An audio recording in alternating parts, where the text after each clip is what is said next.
చూసుకోవచ్చు. ఇక్కడ మీరు చూసుకున్నట్టయితే బంపర్లో ఇక్కడ బంపర్ డిఫరెంట్ పీసెస్లో ఇన్స్టాల్ చేశారు.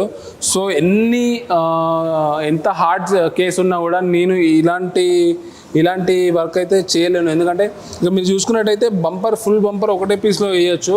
కానీ ఇక్కడ మనకు చూసుకున్నట్టయితే ఇక్కడ ఒకటి కట్టింగ్ ఇచ్చారు, ఇక్కడ కట్టింగ్ ఇవ్వలేదు. సో అది ఇన్స్టాలేషన్ మిస్టేక్ అనేది చెప్పుకోవాలి. సో ఇంకొకటి ఏం చూసుకున్నట్టయితే ఎప్పుడైతే మనం డోర్ ప్యాడ్స్ కానీ డోర్ హ్యాండిల్స్ కానీ వెదర్ స్ట్రిప్స్ కానీ ఇప్పమో అప్పుడు మనకు ఇలాంటి కండిషన్స్ వస్తాయి. ఏంటంటే ఇక్కడ ఎడ్జ్ టు ఎడ్జ్ కటింగ్ చేయడం వల్ల ఇక్కడ మళ్ళీ లోపల ఇంకొక పీస్ ఇన్స్టాలేషన్ చేయడం జరిగింది. అండ్ ఇక్కడ మీకు సైడ్ మిర్రర్ తీయలేదు కాబట్టి ఇక్కడ కటింగ్ చేయడం జరిగింది. సో ఇవన్నీ కూడా చూడడానికి చాలా అసలే బాగాలేవు. అండ్ మీకు ఏమిటంటే ఇప్పుడు మనకు ఎప్పుడైతే డస్ట్ పడుతుందో